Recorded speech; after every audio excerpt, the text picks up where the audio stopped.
एक बहुत उच्च कोटि के भगवत भक्त महात्मा थे। उनके समीप उनका एक शिष्य सदैव सेवा में रहता था। एक समय की बात है, वे महात्मा कहीं बाहर गए हुए थे। उस समय कुटिया पर केवल उनका शिष्य ही था। तभी एक व्यक्ति कुटिया पर आकर महात्मा जी के लिए पूछने लगा। तब शिष्य ने कहा कि स्वामी महाराज तो किसी विशेष कार्यवश बाहर पधारे हैं, आपका कोई काम हो तो कहिए। तब व्यक्ति ने कहा, मेरा लड़का अत्यधिक बीमार है, उसे कैसे आरोग्य लाभ हो, आप कोई उपाय बताने की कृपा करें, क्योंकि महात्मा जी कुटिया में नहीं है।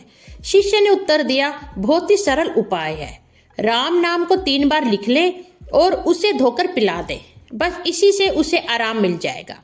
आगंतुक अपने घर चला गया।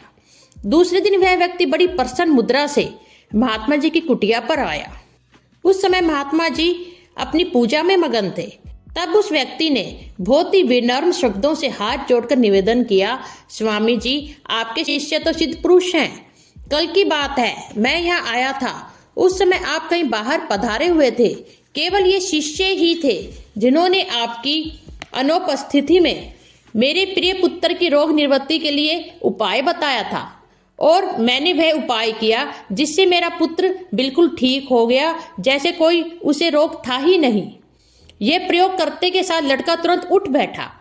यह सुनकर महात्मा अपने शिष्य पे बड़े रुष्ट हुए और उसके हित के लिए क्रोध का नाट्य करते हुए बोले, अरे मूर्ख, इस साधारण सी बीमारी के लिए तूने राम नाम का 3 बार प्रयोग करवाया। तू नाम की महिमा तनिक भी नहीं जानता। अरे एक बार ही नाम का उच्चारण करके अनंत कोटि के पापों का और भाव रोग का नाश हो जाता है और मनुष्य परम पद को प्राप्त हो जाता है।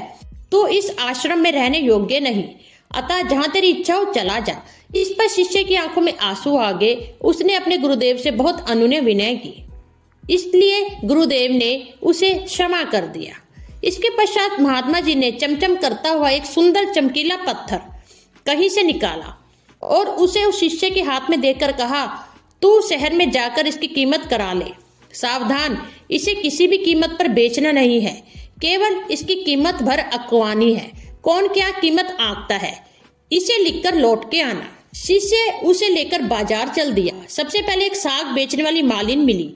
उसने पत्थर निकालकर उसे दिखलाया और पूछा, तो इसकी अधिक से अधिक क्या कीमत दे सकती है? साग बेचने वाले ने पत्थर की चमक और सुंदरता देखकर कहा, यह बहुत अच्छा पत्थर है, बच्चों के खेलने के लिए बड़ी सुंदर वस्तु है। वह बोली, इसकी कीमत में मैं 1.5 सेर मूली या आलू या जो साग में पसंद हो दे सकती हूँ, बेचना नहीं है। कहकर शिष्य आगे बढ़ गया और एक बनिए से उसकी भेंट हुई और वह बोला, सेठ जी, इस पत्थर का मूल्य आप क्या दे सकते हैं? बनिए ने विचार किया, पत्थर तो बड़ा ही सुंदर तथा चमकीला है और खूब वजनदार भी है, अतः सोना चांदी तोल में इसका अच्छा उपयोग हो सकता है। उसने कहा, मैं 1 रुपया दे सकता हूँ। उसे इनकार के शिष्य आगे चला और वह एक सुनार की दुकान पर पहुंचा। सुनार ने देखकर विचार किया, यह पत्थर बड़े काम की चीज है, इसे तोड़कर बहुत से पुखराज बनाए जा सकते हैं। अतः उसने कहा, अधिक से अधिक 1000 रुपए तक मैं दे सकता हूँ, बेचना नहीं है। कहकर शिष्य बड़े उत्साह से एक जौहरी की दुकान पर पहुंचा। जौहरी को दिखलाकर उसकी कीमत पूछी। जौहरी ने विचार किया तो उसने हीरा समझा और वह उसके मूल्य में 1 लाख रुपए देने को तैयार हो गया, परंतु शिष्य को पत्थर बेचना नहीं था। अतः शिष्य उसे भी वही उत्तर देकर उच्च कोटि के जौहरियों के पास पहुंचा। सबने मिलकर उसकी जांच की और 5 करोड़ रुपए उसकी कीमत आंकी। तत्पश्चात वह शिष्य राजा के पास गया।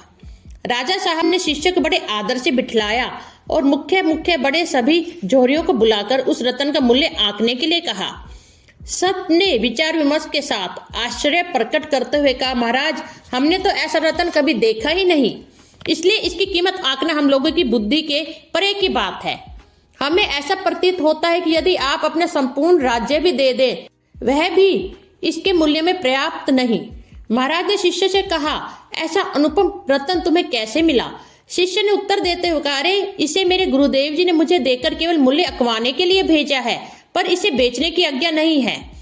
राजा साहब बड़े विनम्र शब्दों में कहते हैं, इसका मूल्य मेरे राज्य से भी अधिक है।